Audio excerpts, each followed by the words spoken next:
Kita sekarang berada di rumah tempat kejadian tsunami, yaitu di daerah Lamjame, dekat Ulele.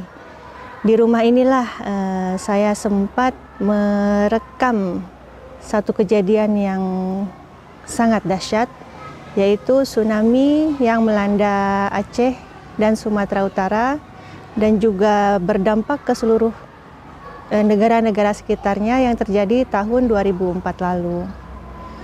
Rumah ini menjadi saksi dahsyatnya tsunami yang menjadi bukti kebesaran Allah.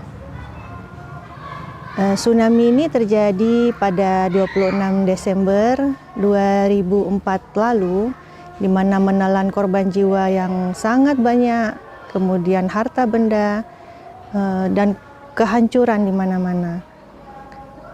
Saat itu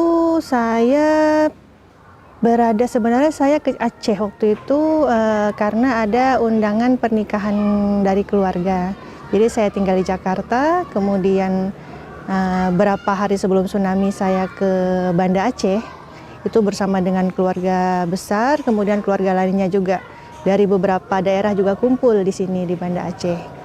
Pagi itu sekitar jam 8, kita lagi siap-siap sudah berkumpul mau berangkat, sebelumnya mau sarapan dulu, kemudian terjadilah gempa.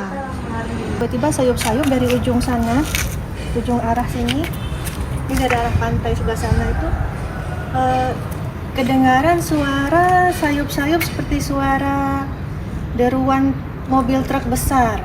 Pelan-pelan, lama-lama suaranya makin kencang. Kemudian semua jadi bertanya-tanya, ini ada apa, suara apa ini? Tiba-tiba daerah sana itu orang berlarian ke sini. Ramai sekali orang berbondong-bondong yang dengan baju pagi-pagi apa adanya, sambil mereka berteriak katanya air naik katanya. Nah, kemudian kita berpikir air naik apa? Tiba-tiba berlarianlah orang dari arah sana sambil teriak air naik. Sambil berlarian itu suara yang sayup-sayup seperti deruan mobil truk itu tiba-tiba suaranya mau besar sekali, seakan-akan seperti ada pesawat mau mendarat di sini gitu. Seperti suara deruan pesawat yang kita itu seperti berada di depan pesawat. Jadi besar sekali suaranya. Dengar suaranya saja orang-orang itu kaget, shock jadi patung. Akhirnya sambil berlarian orang-orang, sambil suara besar, sambil kebingungan ini apa yang terjadi, abi saya teriak, naik ke atas gitu. Karena kita punya pengalaman kalau di Papua, kalau sudah ada gempa yang besar, kita segera cari tempat yang tinggi, lari ke atas. Tapi pada saat lari ini, tidak semua sempat naik ke atas. Karena kebingungan kalau misalnya naik ke atas rumah ini, ditakutkan rumahnya roboh, sedangkan kalau tidak naik mau lari pun lari kemana? Karena ini memang kejadiannya di tengah gempa, jadi sambil bergoyang-goyang sambil mau lari, sambil suara yang besar, sambil penuh kepanikan, jadi berpikir dengan waktu yang sangat cepat. Oke, di sini saya sambil waktu itu pas mau naik saya sudah on and off ya, kameranya sudah off, kemudian lari ke sini.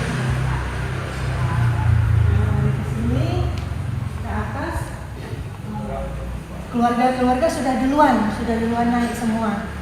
Ini semua Halati, semua Abi semua sudah naik, saudara-saudara sudah naik, termasuk juga beberapa tetangga naik. Saya di sini saya pastikan semua orang sudah naik dulu, jadi saya paling terakhir naik.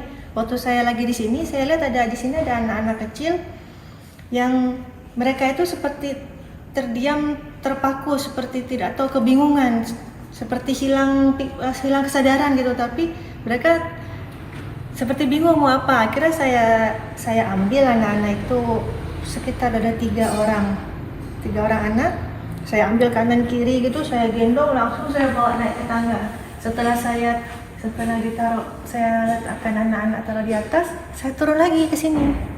Saya berdiri di sini, saya tanya masih ada orang, terus saya keluar. Umi saya sudah panggil, tapi panggil Mas Putri gitu. Saya pikir kenapa? Rupanya orang yang di atas itu sudah melihat air dari jauh. Saya di sini bawah tidak kelihatan, jadi waktu saya cari orang saya tanya. Saya di sini di ujung atap tetangga kelihatan sebenarnya Sebenarnya rumah ini kan pada penduduk, jadi kita kalau air dari jauh itu tidak mungkin kelihatan, jadi air itu baru terlihat setelah berada di atas atap rumah tetangga.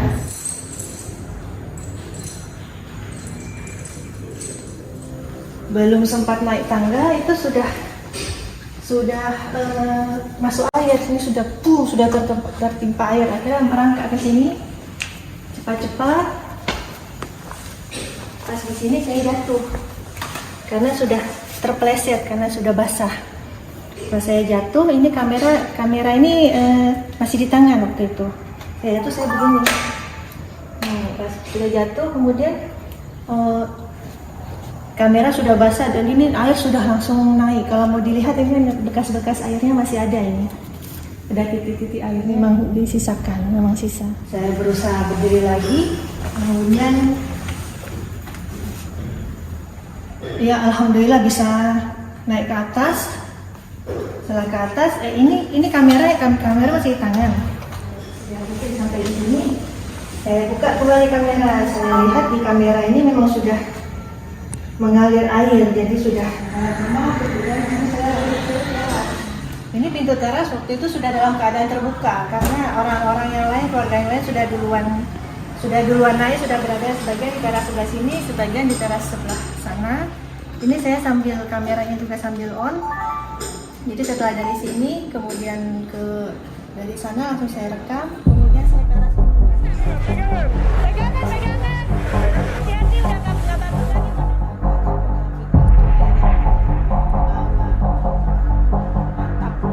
Kemudian dari sini saya tarik ke sana.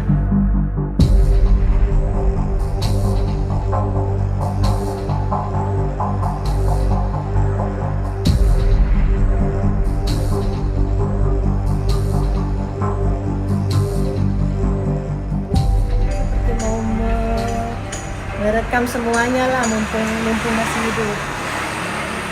Jadi di tengah-tengah tsunami itulah kenapa saya terfikir berniat untuk merekam, karena saya pikir memang tidak semua orang punya kesempatan ditakdirkan berada di atas begini, kemudian bisa melihat ada kebesaran Allah. Cakap-cakap sama Allah ya, saya bilang ya Allah, kalau memang saya mati sekarang, saya ikhlas, saya titipkan Abi, Umi, semua keluarga padamu ya Allah. Cuma satu saya, ya Allah, saya minta, tolong izinkan saya merekam kejadian ini. Nanti kalau memang rumah ini rubuh dan saya ikut masuk dalam air, saya bilang sama Allah, saya akan berusaha tetap merekam 1 detik, 2 detik. Saya masih hidup, saya rekam terus. Kemudian saya masuk dalam air tergulung-gulung, kemudian saya akan terus merekam sampai saya mati. Kemudian saya titip sama Allah, ya Allah, kemudian kaset ini saya titip kepadamu ya Allah, tolong sampaikan pada dunia, agar dunia tahu betapa maha besarnya Engkau. Jadi terserah mau mati mau apa hari ini, terserah Allah mau ambil apapun, yang penting tolong selamatkan kaset ini, tolong kabarkan berita tentang kebesaranmu ya Allah. Pakai kuda-kuda supaya posisinya yang tenang, gambarnya tidak terlalu bergoyang. Beberapa menit kemudian air itu setelah gelombang pertama menerpa, kemudian surut kembali ke laut ke arah sana. Terlihat semua barang, orang, pepohonan itu tertarik sama air. Ada satu ibu-ibu di atas kasur di sini, kan lewat di sini. Cuma terlalu jauh, tidak bisa kita raih ya. Beliau lewat di atas kasur, cuma menengok ke arah kita. Kita terdiam, ibu itu terdiam dan cepat. Tapi cuma bilang, ibu, mohon maaf ibu, kita tidak bisa bikin apa-apa, ingat Allah ibu, meratip, kami bilang. Nah, ibu itu gini terus, jadi rupanya beliau terduduk di kasur tuh sambil meratip seperti tenang. Jadi beliau tuh di atas kasur tertarik ke arah laut. Itu air surut, dan air surut tuh cepat sekali. Terpaan air datang itu seperti sama cepatnya dengan air surut. Jadi memang cepat sekali tertarik airnya. Sedang dari proses surut air, kita mendengar ada suara orang minta tolong di dalam rumah. Jadi saya keluar, saya masuk ke dalam. Saya ke dalam, rupanya di dalam ini ada abi saya dengan abang tuh sedang mencari-cari di mana arah suara. Nah, terus kata abi itu ada suara orang. Oh itu rupanya saya, karena saya berdiri di sini, saya bisa